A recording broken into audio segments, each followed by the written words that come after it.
My name's Colum. Welcome to Paddington Farm. I don't know whether you've been told much about the farm, but it's a 40-acre organic farm owned by a charitable trust. So the main aim is to get children from the cities out into the countryside to experience what it's like being out in the country with animals and things like that. And about a year and a half ago, I set up this veg growing project. And so now it's mainly sold through other outlets within Glastonbury in the local area. So the idea is to try and get local food happening, because I was always amazed before I came here. I grew up just down the road from Glastonbury. There isn't really any other local food. Well, there's lots of meat and dairy around here, but in terms of vegetables, there's nothing happening in Glastonbury, which is quite a surprise. I was just saying to Becky at lunchtime, you'd think somewhere as alternative as Glastonbury, you'd have all sorts of things like this. I mean, there's lots of allotments, and Patrick does the fruit trees for all and things like that, but actually in terms of vegetables there was nothing happening. So I came here a year and a half ago, and at that stage there were those 2 polytunnels over there and that garden, but this area here was just a field. So yeah, so this is where it sort of all started, in this patch here. And that black plastic down there is the remnants of what initially tried covering the whole thing with plastic to kill off all the weeds and grasses and everything, but actually that didn't work because I got it down too late in the year. I was trying to do it without using any kind of fossil fuels, but actually by the time spring came there was still quite a lot of turf there, so I ended up having to use a rotavator. So the only mechanised thing that's happened in this garden is the initial rotavating. After that we dug all the beds out by hand, and now everything's done by hand. In organic veg growing, the idea is that you don't grow the same thing in the same place year after year, because different plants have different needs, and they take different things from the soil. So if you grow the same thing in the same place every year, it's going to be taking those specific things out of the soil, and so you'll be getting less and less of that, and other things won't be used. So if you rotate your crops, you can put other things in the soil afterwards that then live off some of the stuff that those initial plants haven't taken. But also you're avoiding a build-up of pests and disease. Because again, if you're growing the same thing in the same place, you can get pests that's specific to those crops building up in that soil. Something that I've got a problem with at the moment is one of the polytunnels is growing brassica salads, and there's a flea beetle issue which picks out little holes in the leaves and means that you can't sell it. And that's partly, I think, because I've had those salads in the same tunnel for 2 years, and so those pests have built up, and then next year I'll be putting those salads in the neighbouring tunnel, and for 2 years that tunnel will be without those brassica crops, so that pest won't then have anything to feed on. So the idea is by the time the brassica salads come back into the tunnel, they'll hopefully have gone, and that won't be a problem. Plus also I'm adding compost to the ground, which will have lots of different nutrients that other plants are going to take from it. I remember one time years ago I went to your uncle's garden down at Exmouth, and I think to a small extent yours is influenced by what he did down there, am I right? That's right, yeah. What about the rotation? I remember he had a fiendishly complex rotation. The rotation is very much based on what he was doing in his allotment. So it's a 12-year rotation made up of 2 4-year rotations and then 4 years underlay.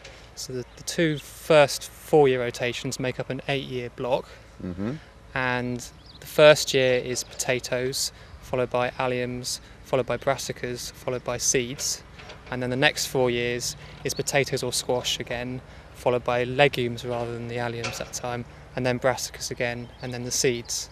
Seeds are all other crops that don't fit into those. So alliums being the onion family? Yes, onions, garlics, leeks. Yeah. And the idea is that the final 4 years underlay, and the lay being made up of comfrey and lucerne. So this is the fertility building part. Yes, so that's grown purely for composting. Yeah. So you'll have each bed will be under the lay for 4 years, and within that 4 years you'll be harvesting the comfrey and lucerne on average about 4 times a year to compost, and nothing will be put back onto that ground in that time. But the beauty of this system is that you're not only extracting all that material, but because these plants are such deep-rooting plants, they're actually bringing all that nutrients up from deep down. So as well as getting all that material off, which you can then add to the other stage of the rotation, you're also the roots, when you remove those ley crops, are actually staying in the soil, and they'll break down and form organic matter lower down, and also improve the drainage, which is quite an issue in this garden because we've got very heavy soil. Yeah. And as you were noticing the other day, there's all sorts of indicator plants like silverweed growing in here, which shows bad drainage. So I'm really keen to improve the drainage, and it's great to use plants to do that work rather than having to bring in a machine or something like that.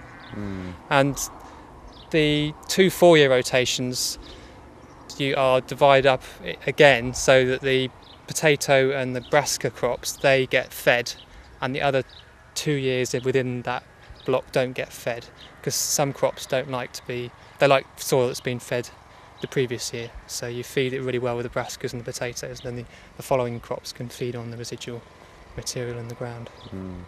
This is the beginning of the second 4-year rotation again, and rather than potatoes I've got courgettes in here. They're very heavy feeders, so they need a good dose of manure or compost.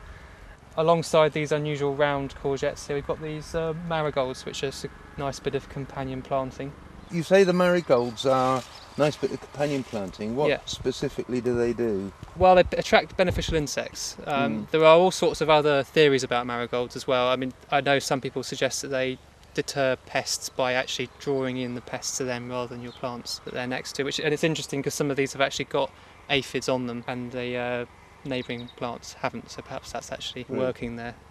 But I also grow the flowers for salad. The marigold petals can be picked up and put in salad bags, so it's really good to maximise what you're getting from your area. And if you can use crops that have many different uses, for instance with the courgettes, also we're picking the flowers to sell to local cafes, so you're getting the courgette fruit and the flowers all in one there. Do you use mostly your own homemade compost? Well, that's the plan, but it's because it's a new garden, I'm still establishing the ley. I've had to bring in manure from the farm itself to feed the crops, but eventually the plan is for the garden to be completely self-sufficient in compost from that ley, those ley beds. Perhaps we better go and have a look at the compost heap. Okay, let's go.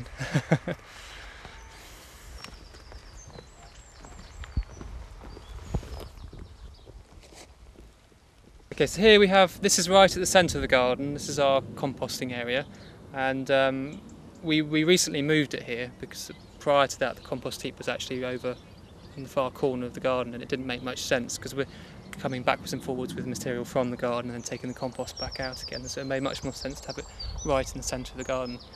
And what we do here is we're collecting up all the green material from the garden, and we do that until we have enough to build a whole heap all in one go.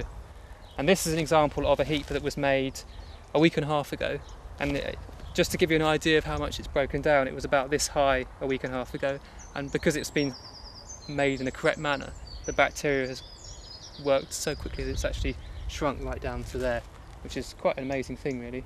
So what's the correct manner? Well, so the key is to get a mixture of material, a good mixture of materials in there, and the general rule of thumb is 2/3 of green material to 1/3 brown material. And by green material I mean things like we've got here, sort of green luscious vegetable matter, grass clippings, things like that. And then for the brown material, that's stuff that's, as I say, brown. So generally we use straw, but it's not quite woody, but lacking in fibrous, much more fibrous. And if you get that good mixture of the 2/3 green to the 1/3 brown, plus a few other bits and pieces. I mean, you can see here we put in some manure. A little bit of fresh manure can add as an activator, and we also get in material from a local business that makes hemp seed oil, and they, as a byproduct from that oil, they get a thing called hemp cake, which is this stuff here. It's all the fibrous stuff that's left over from the process, and it's still very rich in minerals and things, but it has no use to him, so we can compost that. And then rather than just chucking it all in a big pile, you really want to layer it. So you can start off with a layer of green and then layer brown and then a bit of manure and then layer green, brown, manure, and then we add in the hemp seed cake within those layers as well. Straw over there that comes from the farm, and there's manure in another pile. So I have all these different piles dotted around the place. I mean, the idea would be to have all the piles here, and then when you've got enough of everything, you can then come together and make a heap. And the limiting factor for me is the vegetable vegetable matter. Do you start that at the bottom and work your way up? Well, actually, it can be quite useful to use. Some people even do put woody stuff at the bottom of their heap. Something that At the bottom. at the bottom that can be, like, for instance, people make a tripod sometimes of woody material or brassica stems, and that just allows the air to come in underneath. So it can breathe. So, right. because again, you know, those are aerobic bacteria, they need oxygen to work. So you want it to be able to get in. And I will cover this over just to keep if it ever rains, because I don't want it to get too wet. But you still need to be able to let the oxygen get in the sides. Now, in a domestic garden, you can never get that amount of material together at one time. And my method is more of a step-by-step one, where I put in a layer of greens, then a layer of browns, which is usually newspaper and cardboard, because that's in a domestic garden you have a lot of that available compared to other things. And then I sprinkle urine on top of that, then a layer of greens, browns, urine, greens, browns, urine, and go on like that throughout the year. And being careful to keep it aerobic, not too moist, not too dry, and that makes good compost, but it does take longer. It takes after about a year it's good enough to spread on the soil surface, and after about 2 years it's good enough to dig into the soil. And so I think it's more practical in a small domestic garden to make cold compost. That's called cold compost. And the disadvantage of that is it doesn't get hot enough to kill any weed seeds. But you know, if you haven't got any weed seeds, that's not a problem. Quick, because I can't keep my hand in here much longer. So that's all. So, like Patrick says, that's hopefully if there are any weed All the seeds in bacterial there, action. that'll be killing them down, breaking them up, and also any pathogens in the compost should be killed off by that heat as well. Going back to your uncle, I remember he started out with 3 allotments, on one of which he fed his goats, and the other 2 he grew vegetables. That's right. But then he stopped keeping the goats. That's right. Yeah. He was growing the lucerne, the comfrey that we have here, and he thought that if he fed them to the goats, he could then the manure he got from the goats would then go back onto the plot. But then he realised that he could cut the goats out and just put them straight into the compost heap. And so he sees his compost heap as being like an animal in effect, and he's feeding the animal and getting compost instead of manure in return to then feed his beds. But the difference is that you lose a lot less in the process. With animals, there's a lot more energy and stuff being taken out of the system, whereas a compost heap, if you do it well, then you're keeping much more of your material within your system. Yeah. Although he did have the byproduct of the milk when he was doing the goats, so there are advantages to using animals in the system as well if you want. Yeah. And this is the lucerne and comfrey growing together here, and Comfrey's in the middle, is it? yeah, he found that he realised that between them they make complete food. So the things that for plants, so the things that the comfrey is not so strong on, the lucerne is stronger, and vice versa. And because comfrey accumulates potassium, doesn't it? That's and right. Whereas the lucerne fixes nitrogen and accumulates phosphorus that's right, to some extent. Yeah. So between them they make up the big 3, but also the trace elements are covered as well. And also, the beauty, as Patrick said, the beauty about the lucerne is it's fixing the nitrogen at the same time, and they both have this incredibly deep rooting system, so they're bringing up stuff from deep down. So we've got the compost heaps right at the centre of the garden because that is the thing that we probably go to and from the most. And the idea is, with this, we design this garden so that the things that we're working on most regularly are right at the centre. So next to the compost heap we have the polytunnels and the salad crops, and we are picking from the polytunnels and the salads at least every other day. So we're trying to minimise the amount of time we go between things. So as well as having grouped things together, we're grouping things together depending on how much work there is. So as you get further away from the polytunnels and the compost heap, you have crops that need less attention. So the furthest away over there, we've got the squashes and kale and garlic, and those crops, they have very intense periods of work. So we'll go there maybe once a week. So we call that our Zone 3 area, and then right in the centre we call Zone 0. That's where the compost and the salad crops are. And then over here we have our Zone 2, and that's crops that are sort of in between the squashes and the salads and the compost. So we'll go to them perhaps every 2 or 3 days or so. This is the zone 3 in effect, what we call zone 3 anyway, because I don't have to come here on a daily basis. Probably get away with coming here just once a week to check it out, and I'm just actually you can see quite a lot of weeds coming up, but I'm hoping to get rid of all the weeds before the squash make a canopy. The reason why I'm growing off squash in here is that this was actually pasture like that 4 months ago, but the idea with the squash is they make a complete canopy. So if I can keep the weeds down now, once the squash has formed that canopy, it'll hopefully suppress the weeds, and I'm going to get a high value crop out of it at the end, which stores right through the winter. So I can, when not much is coming out of the other garden, I've got hopefully a ton of squash in the shed, slowly being sold at the same time. And there's also a bit of kale in here as well, just because kale is such a good seller. We wanted to squeeze as much kale in as we could. But then next year this will go over to the same rotation as the bed before, and then we're going to cultivate another similar patch down there, which will then be the squash patch.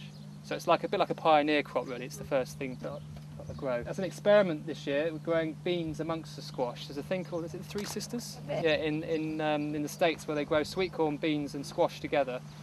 The squash and the beans climb up the sweet corn and the squash grow underneath, and they're meant to all really benefit each other. And I did the same with runner beans last year, but it was an absolute nightmare because I was having to pick the runner beans every 2 days and having to tread amongst the leaves. So this is a drying bean. So the idea is that the beans can then be harvested at the same time as the squash. And again, it's a bit, you're increasing your growing area by going up as well as across. What sort of dry bean is it? Pea bean, it's called. Right. But it looks like a yin-yang bean, so we thought that might go down well in Glastonbury. So it's Could be a new dish there. Exactly. So there's a raw food company called Gourmet Raw locally who make raw food products, and they want to make a thing called a kale chip, which is dehydrated kale with sun-dried tomatoes and all sorts of spices. So we're experimenting this year with growing kale much earlier, so we'll probably start harvesting this in the next week or so. So here in the polytunnels we have mainly growing salad crops, because salad crops are by far our biggest seller for our business, and we also have some cucumbers in the rotation. It's a 4-year rotation in the polytunnels, and we've had a really good example of why rotation is so important recently, which is quite good because it's a lot of work designing and maintaining a rotation. It's nice to know that actually it's worthwhile. We've had these brassica salads growing in this tunnel for nearly 2 years now, and they are due to go into the next door tunnel. But and we've always had a problem with the flea beetle with this brassica salad, and it's increased over those 2 years, and now it's got so bad that we can't actually sell the salads. So it's an indication that it's time for the salads to go into the next door tunnel where there won't be any flea beetle. So, and then the flea beetles that are in this tunnel won't have any food then, so they will then die out, and by the time the crop comes back into the rotation of this tunnel, which will be in 3 years' time, it should be clear of the pest problem. So it's a really good example of why it's important to keep on moving your crops, because as well as having different nutritional needs from the soil, you also can have a build-up of pests if you have the same crop in the same place year after year.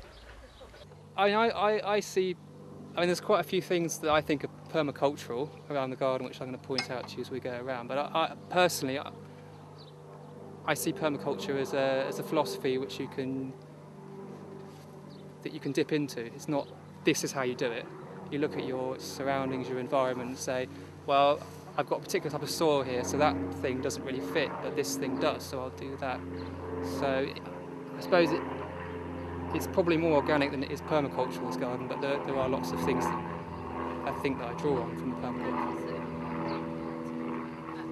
Yeah. So I mean, for instance, I see going from mains to rainwater as being more of a permaculture idea, and that you can't. It's quite a thing to set up a business from scratch, and you can't do all that at once. But over time, it'll go more in that direction. You see what I mean?